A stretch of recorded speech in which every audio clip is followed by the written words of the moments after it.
আপনারা দেখছেন মিম টিভি। দর্শক বিন্দু, মিম টিভির পক্ষ থেকে আজকে আমরা এসেছি বন্যা চিস্তির সাক্ষাৎকার নেওয়ার জন্য। আমরা তার মুখ থেকেই শুনবো সে কিভাবে এই বাউল শিল্পীর লাইনে আসলো এবং তার গানের গুরুকে এবং তার গানের আদুপান্ত আজকে আমরা তার মুখ থেকেই শুনবো। আপনি আমাদের মিম টিভিতে আপনার অভিজ্ঞতার এবং আপনার এই লাইনে আসার গল্প। সম্মানিত দর্শক, আসসালামু আলাইকুম। আশা করি সকলেই ভালো আছেন। তো আমি বর্ণা চিস্তি, আর আমার গানের জগতে আসা আমার বাবার হাত ধরেই। গানের উস্তাদ, গানের গুরু খাজা হারুন পাগলা, কারি মোহাম্মদ বাইরেক বৈদেশি।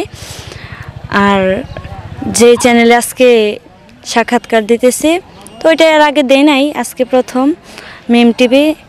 এই চ্যানেলটির উপর সবাই চোখ রাখবেন আর আমার জন্য দোয়া করবেন। আরও ভালো ভালো গান করার জন্য চ্যানেলটিকে সাবস্ক্রাইব করবেন। ধন্যবাদ সবাইকে। আচ্ছা, আপনি এই যে বন্যা চিস্তিয়া, আপনাকে ইউটিউবে অনেক ভাইরাল, আপনি জাহিদ উনিককে নিয়ে। বলেন। জাহিদ উনিককে নিয়ে আমরা আমরা আমরা জাহিদ উনিককে দেখতে পাইতেছি না, এটা কারণটা কি? জাহিদ উনিক তো শিল্পী, আমারই মতো একটা শিল্পী, তো এই এক জায়গায় থাকে না, এক জায়গায় থাকলে তো পাইতেন। আমরা শুনেছি যে আপনি নাকি তাকে বিয়া করছেন, মনের গান গেয়েছেন। এই রহিম, আমি রূপবান। এই ব্যাপারে আপনি তো জানতে চাইতেছি না, আমি এই বিষয়ে আরেকটা সাক্ষাৎকার দিছি যে আমরা এতদিন যা করছি তা মজা করছি, একটা সাক্ষাৎকার দিছি তো। আচ্ছা, আজকে আমরা মিম টিভির পক্ষ থেকে জানতে চাচ্ছি আসলে কি এটা মজা? জি, মজা পান করছেন না? কারণ এত আমার বয়স অনেক ছোট। তা তো আমরা বুঝতে পারছি, তা এই জন্য আমরা এই বিষয়টা নিয়ে আপনার কথা বলতে চাচ্ছি। আচ্ছা, আপনার গানের উস্তাদ তো বললেন, তা আপনি প্রথম গান কিভাবে শুরু করলেন, বা আপনার মনের একটি গান শোনাবেন কি মিম টিভিতে? আমার গানের জগতে আসার পর প্রথম গান, আমি আমার বাবা গান করতেছে, তখন আমি গেছি, যার পরে বসছি, আমার বলতেছে গান করবো নিয়ে। আমি তো বলছিলাম না, তারপরেও আমি গান করছি। ওইখান থেকে মানে আমার বাড়ি থেকেই আমার গান শেখা আর কি। প্রথমে আমার কেউ শেখায় না, আমি নিজে নিজেই গান শিখছি। আপনি কি প্রাতিষ্ঠানিকভাবে কোনো গান শিখেন নাই? না, তখন আর ওইভাবে কোনো গান শেখা হয় নাই। এখন বর্তমানে ভালো একটা উস্তাদ ধরছি। আপনার উস্তাদের নাম কি?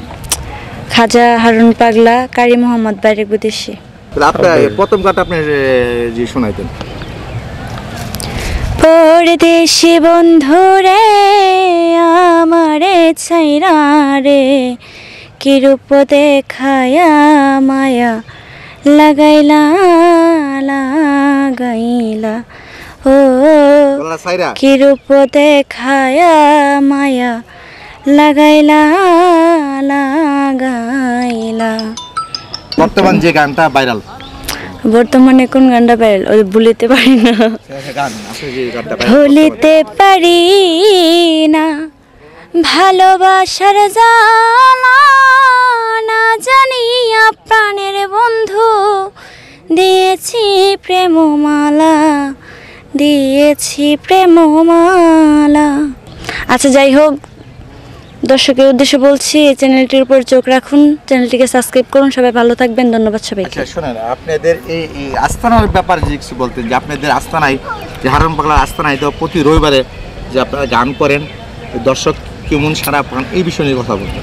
অনেক ভালো, এখন বর্তমানে পীরপুর মাজারে থেকে এটা বেশি ভালো হইতেছে।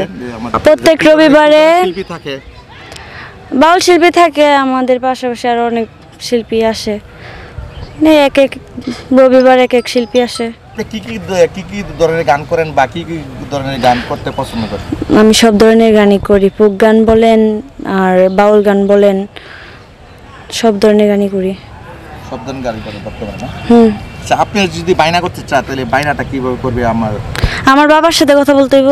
আর চ্যানেলের যদি হিসাব হয় তাহলে আপনার চ্যানেলের সাথে কন্ট্যাক্ট করতে হইব। কন্ট্যাক্ট করলে আপনার নাম্বারটা কি দিতে ইচ্ছুক আপনি? না, আমার ফোন নাম্বার না, আমার বাবার ফোন নাম্বার। যদি আপনার নাম্বারটা দেওয়া হয়? না, আমার আব্বুর ফোন নাম্বারটা দিয়ে দিন, আমি ফোন নাম্বার দিই না।